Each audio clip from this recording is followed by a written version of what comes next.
네, 성경이 술술, 믿음이 쑥쑥 49번째 시간을 함께 갖도록 하겠습니다.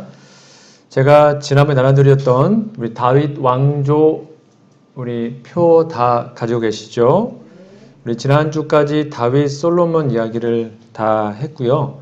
요거는 이제 여러분 시간 날 때만 한 번씩 보시고 또 역사서 공부하실 때 한 번씩 이렇게 보시면 참고하시면 많은 도움이 될 거라고 생각이 됩니다. 가능하면 순서대로 외우면 좋고요. 힘들면 우선 세트라도 좀 외워주시면 큰 도움이 될 겁니다. 이걸 일일이 다 할 수가 없어서 오늘은 남북 평화시대 우리 세 번째 부분을 좀 다뤄보도록 하겠습니다. 남북 전쟁 시대가 끝난 다음에 이제 남북 평화 시대, 이제 그만 싸우자. 그래서 북방 이스라엘과 남방 유다가 혈연으로 서로 이제 어떤 동맹을 맺게 되죠. 이 부분을 제가 한번 설명을 드렸습니다. 남북 평화 시대에서는 이 유다 나라의 왕들도 중요하지만 이 당시에 북방 이스라엘의 왕들이 조금 중요합니다. 북방 이스라엘은 그 유명한 아합 왕 아시죠? 아주 악한 왕, 엘리야 시대 때 왕이었던 아합과 여호사밧, 요 남부 평화 시대가 동시대 사람이라는 사실을 좀 이해하시면 좋을 것 같습니다. 이 아합이라는 왕은 정말 나쁜 왕이었는데 특별히 북방 이스라엘에게 우상 숭배, 쉽게 말하면 바알 숭배를 끌어왔던 사람이었고요. 그의 아내 이세벨과 함께 아주 나쁜 우상 숭배를 가지고 왔던 사람이었고, 그 다음에 신명기서에서 금지했던 땅의 매매를 허용했던 왕이 북방 이스라엘의 아합 왕이었습니다. 쉽게 말하면 남북 평화 시대 둘 다 싸우지 않고 평화롭게 지낸 것 같았지만 결국엔 두 나라가 다 영적으로 타락하고 있는 것으로 이해하시면 되겠습니다. 여기 여호사밧, 남방 유다는 여호사밧, 그의 아들이 여호람 또는 요람이라고 그러고, 그다음에 그의 아들이 아하시아였고요. 북방 이스라엘은 아합, 아하시아, 요람. 이름이 똑같은 사람이 두 개가 이렇게 서로 교환되고 있죠. 왜 이름이 교환됐다고 그랬죠? 네, 결혼 관계. 결혼을 맺고 또는 언약을 맺으면 그 당시 풍습이 새로 이름을 부여하지 않습니까? 그래서 서로 혈연 관계가 되어져 있음을 이해하시면 되겠습니다. 그래서 이 두 나라가 이렇게 되어 있다. 이걸 이해하시고 오늘 말씀을 좀 들어보도록 하겠습니다. 여러분 열왕기상 18장을 좀 펴셔서 오늘 좀 엘리야 이야기를 좀 다뤄보도록 하겠습니다. 그 유명한 갈멜산 전투, 갈멜산에서 불내려왔던 그 이야기를 좀 해보도록 하겠습니다. 전쟁이 나야, 열왕기상 18장입니다. 전쟁이 나야 영웅이, 즉 난세의 영웅이 탄생하듯이 정말 선한, 착한 왕 시대에는 선지자 역할이 별로 필요가 없습니다. 선지자는 뭐 하는 역할이냐면 누군가가 타락하면 죄를 지적하는 역할이잖아요. 그래서 아주 악한 왕들의 시대에만 좀 유명한, 좀 영성 충만한 선지자가 나오는데요. 아합 시대에 이세벨과 맞섰던 그 엘리야가 아주 중요한 선지자입니다. 이 갈멜산 전투는 언약적으로도 그리고 종말적으로도 아주 중요한 사건인데요. 약 3년간의 기근이 끝난 다음에 엘리야가 대결을 요청하지 않습니까? 우리 갈멜산에 제단 쌓고 기도하자. 너는 바알신에게 기도하고 난 하나님께 기도해서 불 내리는 게 진짜 신 아니냐. 그렇게 하자라고 제안을 합니다. 이때 엘리야는 혼자였고 바알과 아세라는 몇 명이었습니까? 850명. 850대 1로 지금 영적 싸움을 하고 있는 것입니다. 이때 엘리야가 제안했을 때 바알의 선지자들이 흔쾌히 하려고 그랬을까요? 아니면 안 하려고 그랬을까요?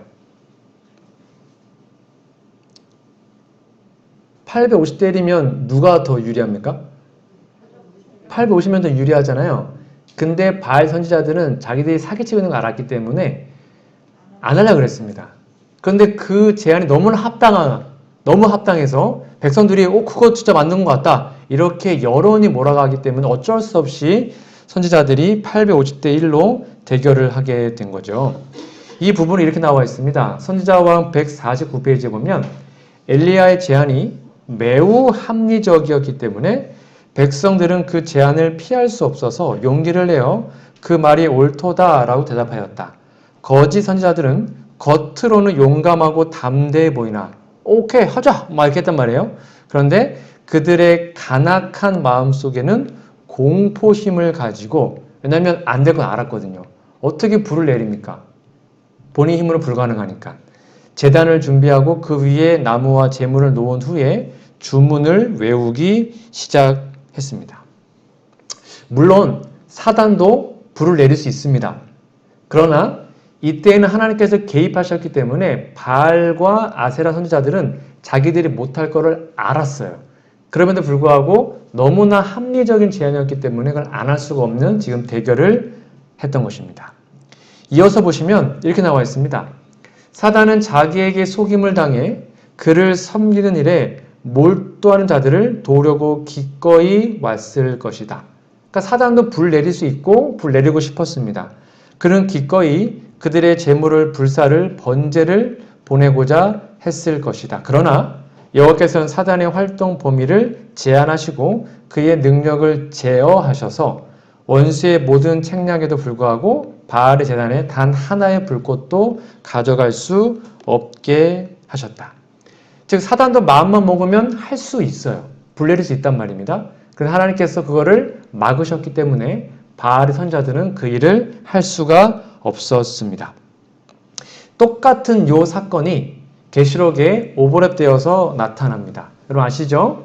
계시록 13장 12절에서 14절에 보면 이런 말씀이 있습니다. 마지막 때에 사단이 이러한 이적도 한다고 나와 있죠. 그가 먼저 나온 짐승의 모든 권세를 그 앞에서 행하고 땅과 땅에 사는 자들을 처음 짐승에게 경배하게 하니 곧 죽게 되었던 상처가 나은 자니라. 어떤 이적을 행해요? 큰 이적을 행하되 심지어 사람들 앞에서 불이 하늘로부터 땅에 내려오게 하고, 아마 이제 조만간 뉴스에 나올 겁니다. 하늘에서 불이 내려왔다. 뭐 이런 게 나올 겁니다. 그거 지금 다 사단이 하는 것입니다. 짐승 앞에서 받은 바 이적을 행함으로 땅에 거하는 자들을 미혹하며 땅에 거하는 자들에게 이르기를 칼에 상하였다가 살아난 짐승을 위하여 우상을 만들라 하더라.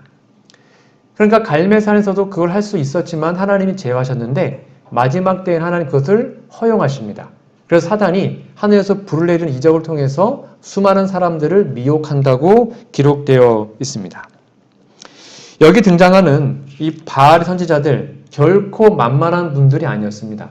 850명의 놀라운 엄청난 수의 사람이었는데요. 이 바알의 선지자들도 이방인이 아니었습니다. 북방 이스라엘의 똑같은 이스라엘 백성이었습니다. 근데 이 바알의 선지자들을 양육했던 사람들이 바로 이세벨, 아합의 아내였던 이세벨이라는 사람이었는데, 이 이세벨의 삶의 목적이 무엇이었냐면 하나님의 나라를 전복시키고 하나님의 나라를 망하게 하는 것, 다윗의 혈통을 끊어버리는 것, 메시아가 못 오게 하는 것, 이것이 이세벨의 전략이었고 삶의 목적이었습니다. 그래서 하나님 나라의 언약 체계와 질서를 짓밟고 언약 신앙을 이어가지 못하게 했으며, 그렇게 하기 위해서 북방 이스라엘에 바알을 숭배하는 학교를 세우고 청년들을 바알 숭배를 할 수 있도록 아주 양육하고 교육을 했던 거죠. 그래서 약 850명 되는 엄청난 제사장들을, 바알의 선지자들을 키워낸 것입니다.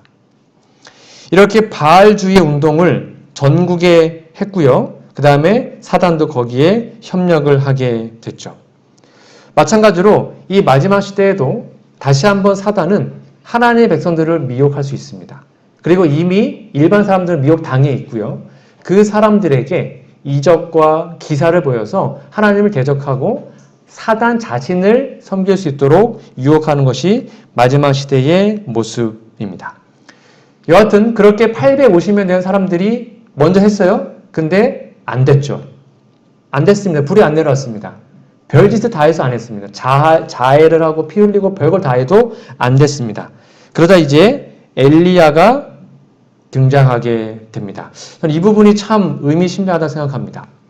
열왕기상 18장 30절에도 보면 이런 말씀이 있습니다. 엘리야가 모든 백성을 향하여 이르되 내게로 가까이 오라. 백성이 다 그에게 가까이 가매 그가 여기가 밑줄을 좀 잘 그어놓으세요. 아마 밑줄 많이 그어놨을 텐데 무너진 여호와의 제단을 수축합니다. 그러니까 엘리야가 가장 처음 했던 게 뭐예요? 제단을 다시 쌓습니다.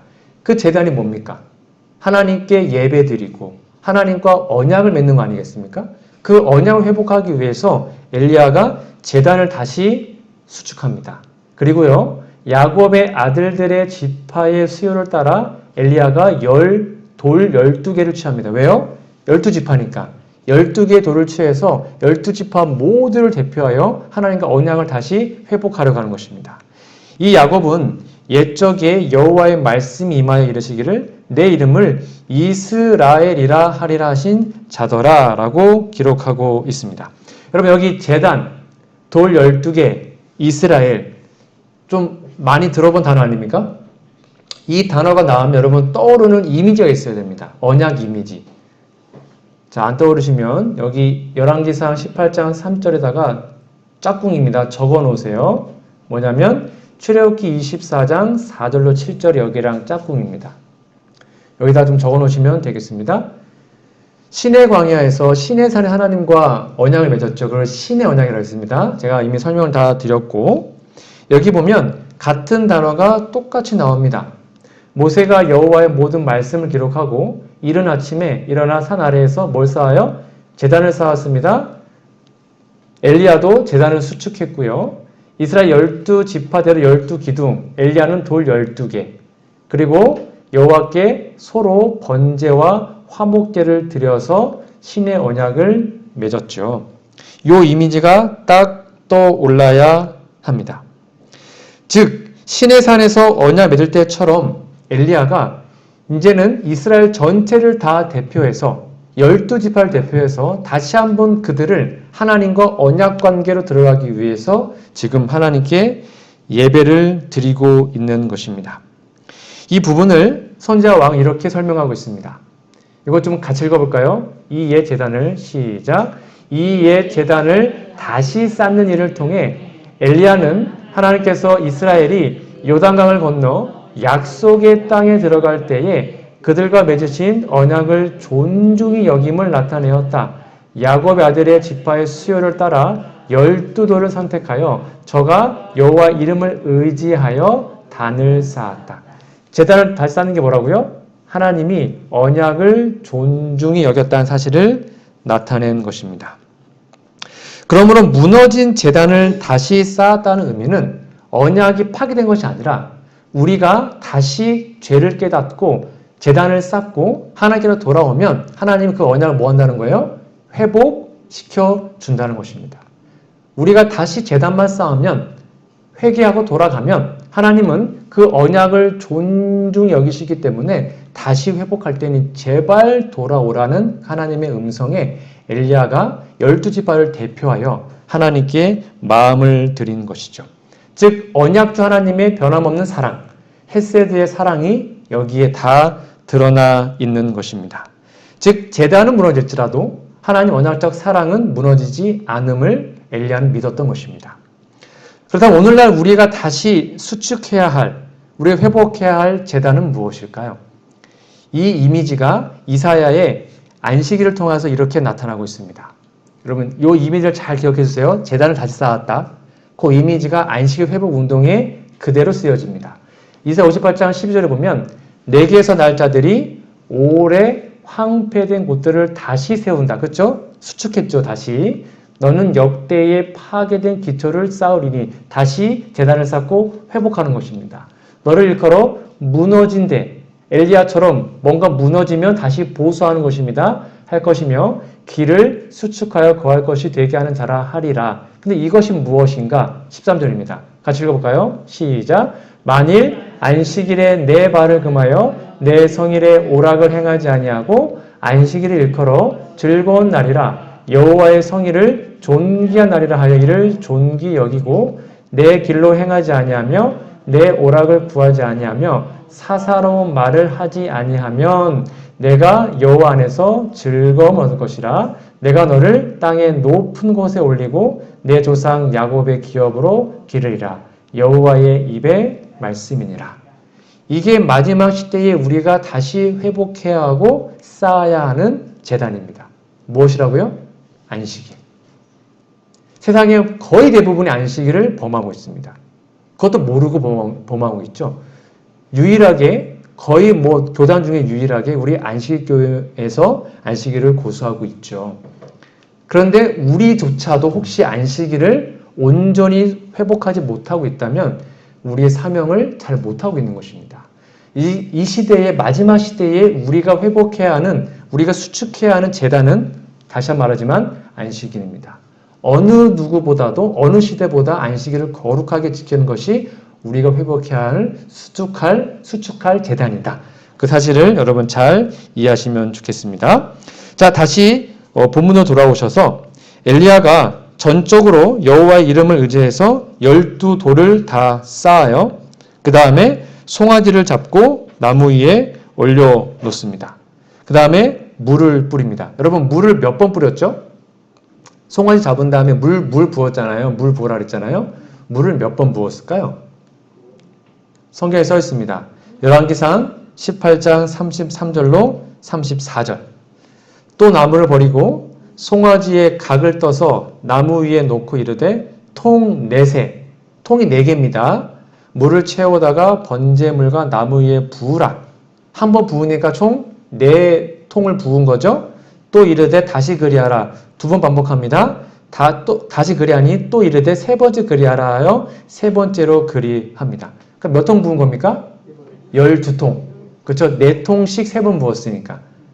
여러분 왜 하필이면 제단에 돌을 12개를 쌓고 그 다음에 여기다가 이제 제물 올려놓고 바로 하면 되잖아요.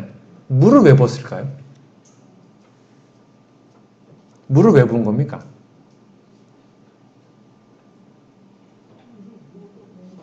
네? 물을 부어도 불이 붙는다라는 거 보여주기 위해서. 왜? 그것도 맞습니다. 또 물을 왜 부었을까요? 그럼 왜 하필이면 12번 부었을까요?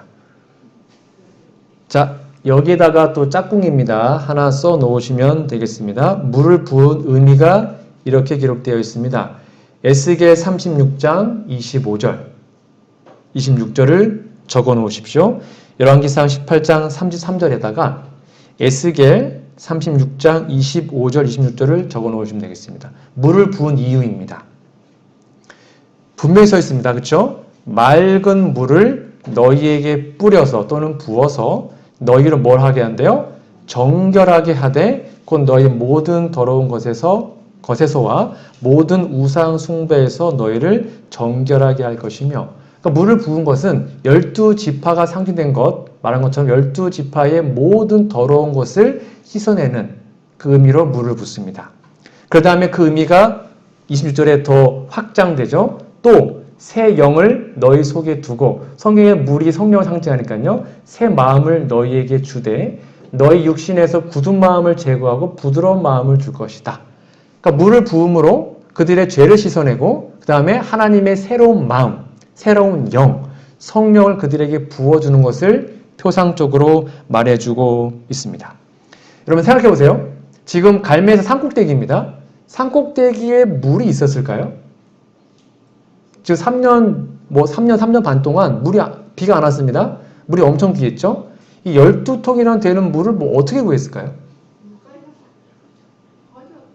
어디서요? 다 말랐는데. 꼭대기에 있는데. 엘리야가 혼자 왔다 갔다 했을까요? 내려갔다가? 사람들 시키고.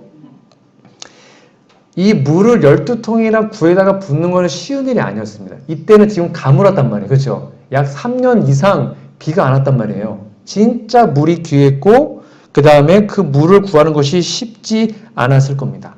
밑에까지 내려왔다 올라갔다 했겠죠. 혼자 했든지 같이 했든지 성경에 나오지 않지만, 즉 12번의 헌신과 수고와 순종이 있었기 때문에 이 일을 할 수가 있었습니다. 자, 이제 준비되었습니다. 제단 쌓았죠. 수보했죠. 제물 올려놨습니다. 그 다음에 물을 부어서 정결하게 했습니다. 이제 엘리야의 기도가 기록이 되어 있는데 이 엘리야의 기도가 참 멋있습니다. 이 기도가 바로 언약 기도인데요. 좀 잘 참고하시면 좋겠습니다. 열왕기상 18장 36절, 37절에 보시면 제가 이제 1, 2, 3, 4라고 써놨잖아요. 요 네 가지가 엘리야 언약 기도의 핵심입니다. 저녁 소제 드릴 때에 이르러 선지자 엘리야가 나아가서 말하되 아브라함과 이삭과 이스라엘 하나님 여호와, 이게 언약의 3제를 말하는 거죠. 다 설명드렸습니다. 첫 번째, 여호와여 주께서 이스라엘 중에 하나님이신 것과, 즉 자신의 어떤 영광이 아니라 하나님 영광을 위해서 하나님이 진짜 이스라엘의 하나님인 것 좀 증명해 주십시오. 기도합니다. 두 번째, 내가 주의 종인 것과, 그러니까 내가 혼자 일하는 것이 아니라 하나님 나를 보냈다는 것을 백성들에게 알게 해주세요. 세 번째, 내가 주의 말씀대로 이 모든 일을 행하는 것을 오늘 알게 하옵소서. 이것은 뭐대로요? 말씀, 언약대로 한 것이다 라는 것을 좀 알게 해주세요. 그 다음에 여호와여 내게 응답하소서, 내게 응답하소서. 이 백성에게 네 번째가 중요합니다. 주 여호와는 하나님이신 것과, 주는 그들의 마음을 뭐 하시는 거예요? 되돌이키심. 이게 정말 하나님의 사랑입니다. 멸망시켜도 되거든요. 언약 파괴하면 죽으면 그만이에요. 그게 아니라 하나님, 진짜 하나님의 사랑은 이들을 회복시키는 거 아닙니까? 하나님 이들의 마음을 되돌이키는 것. 그것이 하나님의 사랑임을 알게 하옵소서라고 하나님께 기도합니다. 정말 간단하지 않습니까?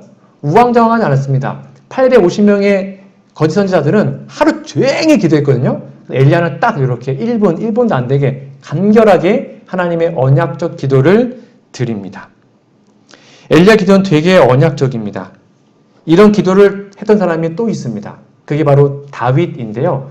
이 같은 맥락의 기도를 다윗이 이렇게 했습니다. 기억나시는지요?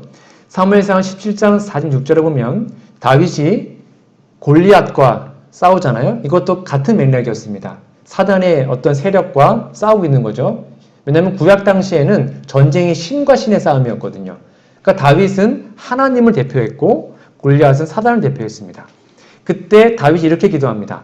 오늘 여호와께서 너를 내 손에 넘기시리니 내가 너를 쳐서 내 목을 베고 블레셋 군대의 시체를 오늘 공중의 새와 땅에 들 짐승에게 주어, 아까 똑같은 맥락이죠. 엘리야처럼 온 땅으로 이스라엘의 하나님이 계신 줄 알게 하시고 하나님의 영광 받게 하는 거고요. 47절, 또 여호와의 구원하심이 칼과 창이 있지 아니하고 말씀에 있음을, 언약에 있음을 이 무리에게 알게 하리라 하고, 전쟁은 여호와께 속한 것인즉 그가 너희를 우리 손에 넘기시리라 하고 골리앗을 물리칩니다. 즉 다윗도 그 격전의 순간에 하나님의 영광과 언약, 말씀의 의미를 알게 해달라고 기도하고 전쟁에 나갔습니다. 엘리야도 마찬가지죠. 그렇게 기도하자 결국 어떻게 했습니까? 하늘에서 불이 내려왔습니다. 자, 38절입니다. 열왕기상 18장 3절을 보면 이에 여호와의 불이 내려서 번제물과 나무와 돌과 흙을 태우고 그 도랑에 물을 핥은지라.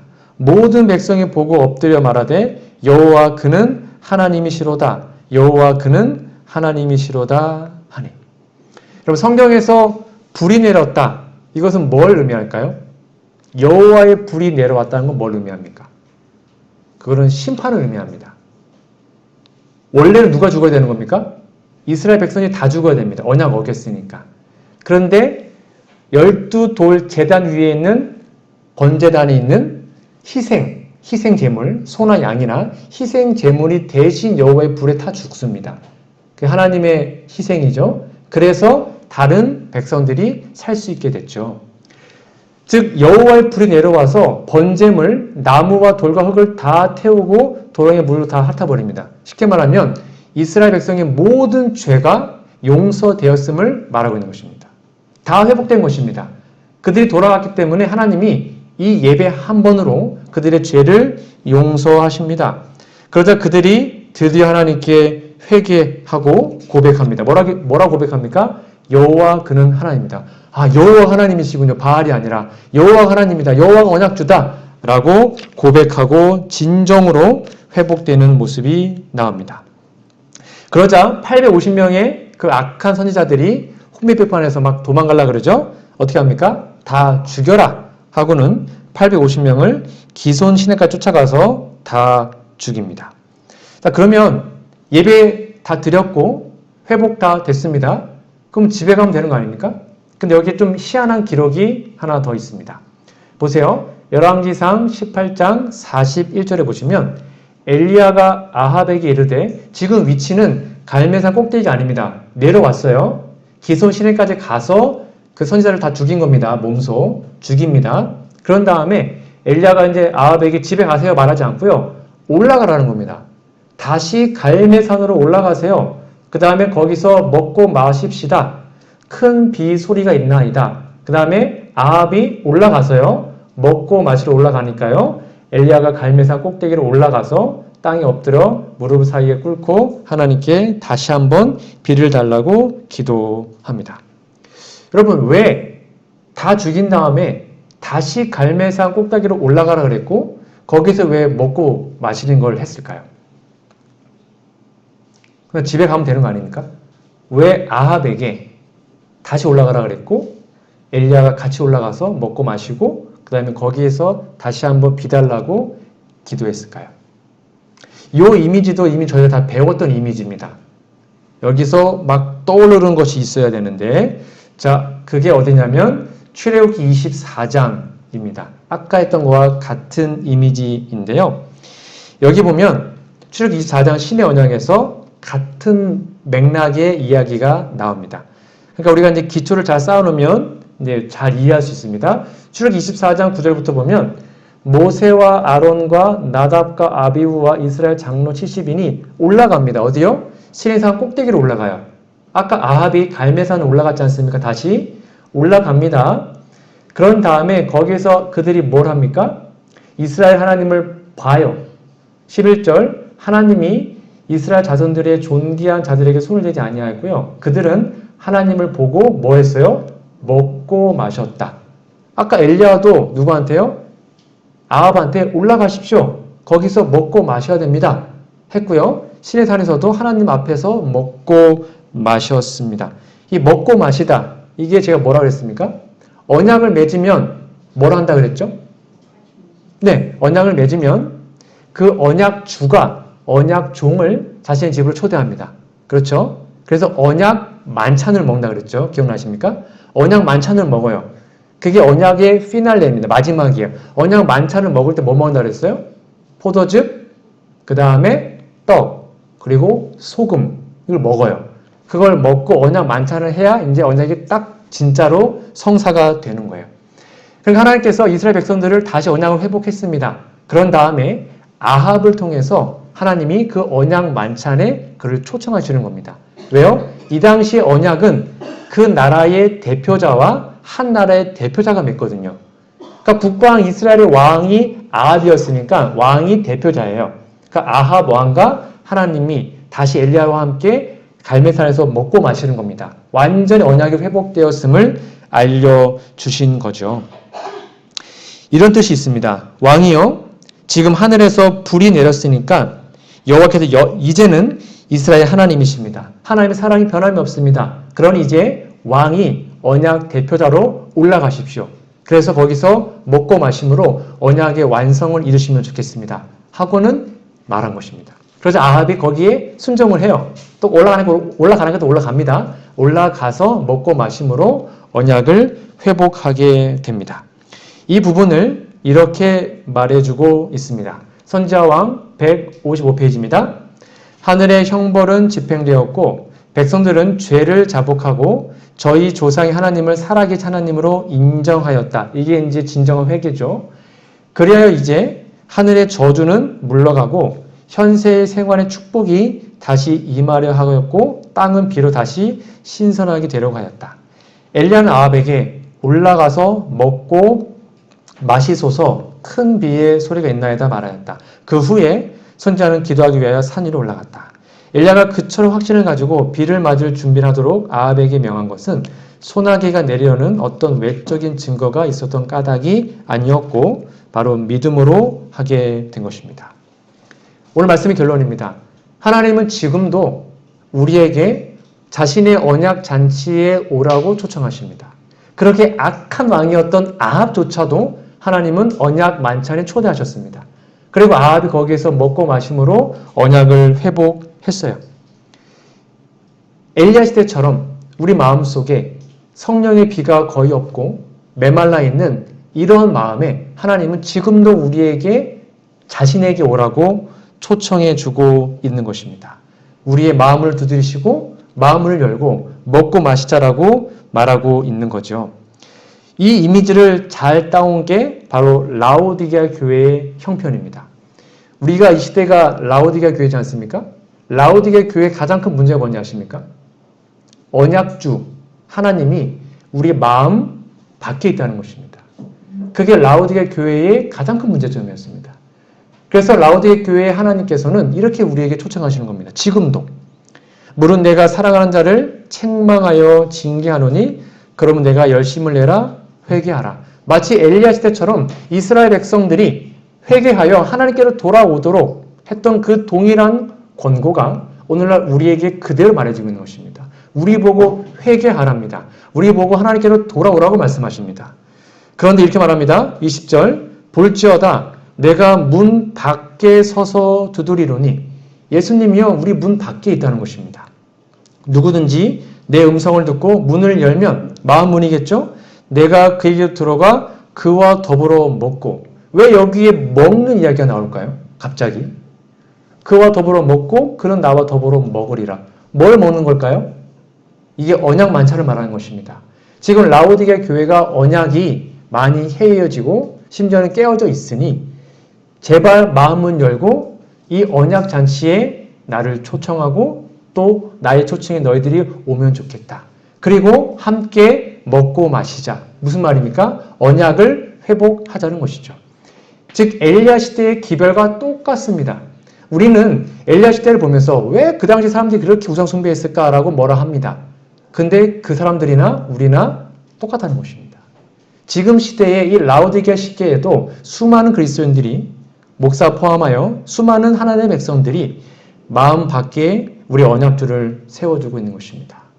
다시 한번 여러분께 호소합니다. 우리의 마음 문을 열고 예수님을 모셔드리고 예수님과 더불어 먹고 마시는 그 언약 잔치가 우리 시대에 우리의 생애에 다시 한번 회복되기를 간절히 바랍니다.